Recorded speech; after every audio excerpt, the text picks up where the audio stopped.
सो दोस्तों मैं हूं वारिस और स्वागत है आप सबको आपके अपने चैनल वारिस फ्री क्लास पे। तो दोस्तों आज हम सिखाएंगे रूट का गुना, जिसे हम वर्गमूल का गुना भी कह सकते हैं या फिर मल्टीप्लिकेशन ऑफ स्क्वायर रूट। ठीक है दोस्तों, या फिर हम लोग multiplication of square root English में कह सकते हैं। ठीक है, तो इसको किया कैसे जाता है, पहले रूट का जोड़, रूट का घटाव या फिर वर्गमूल का घटाव और जोड़ कैसे किया जाता है, अगर आप नहीं जानते तो लिंक डिस्क्रिप्शन में आप वहाँ से देख सकते हैं। ठीक है दोस्तों, आज हम सिखाने वाले रूट का गुना। ठीक है, ध्यान से समझिएगा, हम सरल विधि भी बताएंगे और जैसे बनता है वह भी बताएंगे। ठीक है दोस्तों, तो सबसे पहले एक क्वेश्चन लेते हैं। जैसे एक क्वेश्चन है √2 इंटू √2। ठीक है दोस्तों, ये हमारा हुआ क्वेश्चन।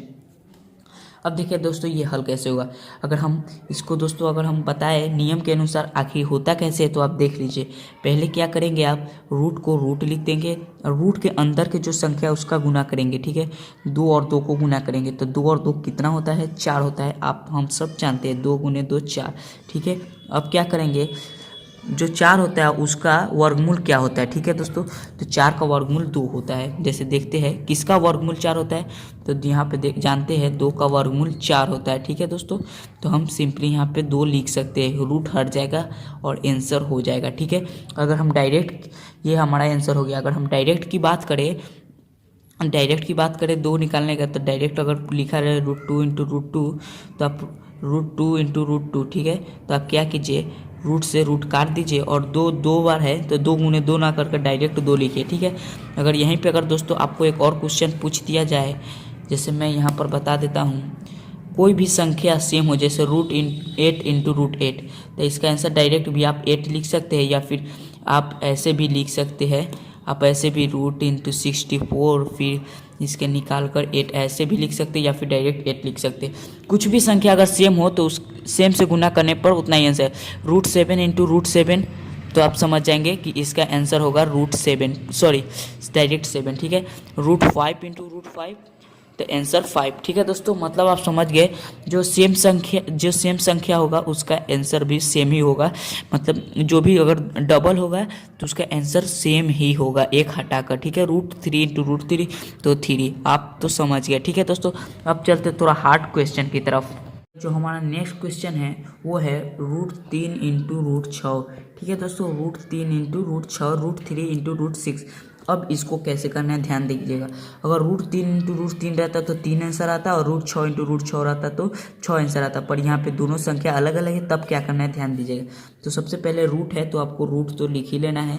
उसके बाद दोस्तों रूट के अंदर के जो संख्या है उसको गुना करना है, जैसे 6 इंटू 3। ठीक है, 6 या 18, तो आपको 18 लिख लेना है। ठीक है दोस्तों, अब क्या करना है, यहाँ पे ध्यान से देखिएगा।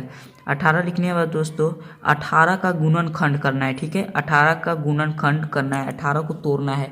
ठीक है, तो यहाँ पे 18 को गुणनखंड करें तो हम जानते हैं 2 गुने 9, और 9 का गुणनखंड हो गया 3 गुने 3। यहाँ पे गुणनखंड 2 गुने 3, 2 तिहाई 6, और 6 गुने 3, 6 तिया 18। तो गुणनखंड 2 गुने 3 गुने 3 हो गया। ठीक है, अब क्या करना है ध्यान से देखिएगा। जैसे कि दोस्तों जिसका जोड़ा बन रहा है, यहाँ पे 3 का जोड़ा बन रहा है, तो जिसका जोड़ा बन रहा है उसको हम लिख देंगे डायरेक्टली। ठीक है, अगर 5 का जोड़ा बनता तो यहाँ पे हम 5 लिख देते, 3 लिखते, उसका देना है रूट। और यहाँ अगर एक संख्या है जिसका जोड़ा नहीं बन रहा है उसको हम रूट के अंदर लिख देंगे। ठीक है दोस्तों, अब जिसका जोड़ा बन रहा है उसको बाहर, और जिसका जोड़ा नहीं बन रहा है उसको हम अंदर, रूट के अंदर लिख देंगे। इसका आंसर यही हो जाएगा। ठीक है दोस्तों, तो देख सकते हैं √3 इंटू √6 का आंसर 3√2 हो जाएगा। अब चलते हैं नेक्स्ट क्वेश्चन की तरफ। दोस्तों हमारा नेक्स्ट क्वेश्चन है 2√3 इंटू 3√3। ठीक है दोस्तों, अब हम आपको बताए थे रूट के अंदर जो संख्या रहेगा वो सेम संख्या लिखाएगा। तो पहले 2 और 3 को, पहले क्या करना है दोस्तों, 2 और 3 को रूट के बाहर जो संख्या है उसको गुना करना है। तो 2 और 3 को अगर गुना करें तो 6 आएगा। ठीक है, 6 आने के बाद दोस्तों उसके बाद देना है गुना का चिन्ह, और √3 रूट इंटू √3 करना है। तो आप तो पता ही होगा, दो संख्या सेम है तो इसका आंसर 3 होगा। 3 है तो 3 होगा, 5 रहता है तो 5 होता है। अब करना है 6 गुने 3। ठीक है, 2 गुना 3, पहले इसको देख लीजिए, पहले इसको इससे मल्टीप्लाई करना है, उसका दोस्तों इसको इससे मल्टीप्लाई करना है। ठीक है, ये नहीं कि 3 गुने 3 नहीं कीजिएगा दोस्तों, ये रूट और ये रूट को मल्टीप्लाई करना है, तो √3 और √3 इक्वल टू 3। ठीक है, और 2 गुने 3 6। अब 6 गुने 3 कितना होगा, 18। ये हो जाएगा आपका आंसर 2√3 इंटू 3√t का 18 आंसर। ठीक है दोस्तों, वैसा ही क्वेश्चन एक और देख लेते हैं। अब दोस्तों इस क्वेश्चन को थोड़ा ध्यान से समझिएगा। यहाँ पे देख सकते हो 5√4 इंटू 3√5। यहाँ पे रूट का जैसे दोस्तों यहाँ पे रूट का संख्या 3 था तो हम लोग 3 लिखकर गुना करके डायरेक्ट आंसर ला दिए, पर इसका थोड़ा अलग है। अब ध्यान दीजिएगा। ठीक है दोस्तों, आपको क्या करना है, पहले 5 गुने 3, ठीक है, हम बताए थे पहले इन दोनों का मल्टीप्लाई करना है। ठीक है, इन दोनों का, तो 5 गुने 3 हो जाएगा आपका 15। ठीक है, आपको देना है गुना चिन्ह। उसके बाद रूट के अंदर के संख्या का जब सेम ना हो तो रूट के अंदर संख्या का गुना करना है। 4 गुने 5। ठीक है, उसके बाद इसको और इसको गुना कर देना है, तो 4 गुना 5 हो जाएगा हमारा 20। ठीक है दोस्तों, हमारा 20 हो जाएगा। इसको लिखना है रूट के अंदर 20, क्योंकि दोस्तों ये रूट के अंदर से गुना हुआ है तो रूट के अंदर 20 लिखना है। उसके बाद 15 का 15 और इंटू का इंटू लिख देना है।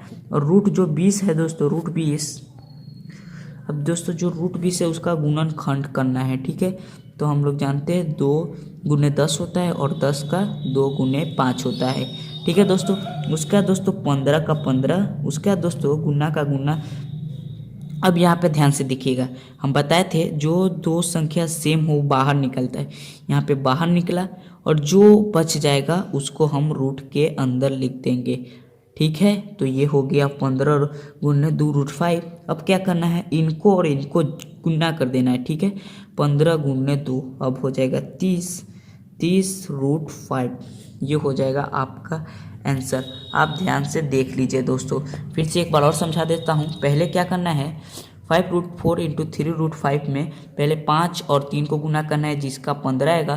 फिर 4 और 5 को गुना करना है 20, रूट के अंदर लिखाएगा, क्योंकि रूट का गुना होगा तो रूट ही लिखाएगा। ठीक है दोस्तों, रूट का गुना होगा तो रूट के अंदर लिखाएगा 20। 15 का 15 लिखना है, उसके बाद इंटू लगाना है, उसके बाद 20 का गुणनखंड निकालना है। जितना हो सके छोटा गुणनखंड निकालना है, ये बात ध्यान रखिए। 2 गुने 2 गुने 5। ठीक है, अब जो सेम संख्या हो, जैसे 2 और 2 सेम संख्या है, ये जोड़ी बन रहा है तो इसको बाहर निकालेंगे और जो बच गया उसको रूट के अंदर डाल देंगे और 15 का 15 लिख देंगे। उसके बाद दोस्तों 15 और 2 का गुना कर देंगे और जितना आएगा उसको लिख के रूट के अंदर 5 लिख देंगे। ठीक है, रूट के अंदर जितना है उतना लिख देंगे पहले ये दोनों गुना करके, तो ये हो जाएगा हमारा आंसर। ठीक है दोस्तों, तो दोस्तों उम्मीद करता रूट वाला जितनी भी संख्या का गुना होगा आप इजीली कर सकते हैं। सरल से सरल और हार्ड से हार्ड, आपके लिए अब हार्ड कुछ नहीं रहेगा। तो दोस्तों उम्मीद करता है वीडियो पसंद तो वीडियो को कर दीजिएगा लाइक, और चैनल पे नए हो तो चैनल को कर दीजिएगा सब्सक्राइब, क्योंकि यहाँ पे आपको डेली एक ना एक वीडियो मिलता ही रहता है। हम मिलते हैं नेक्स्ट टाइम, तब तक के लिए बाय।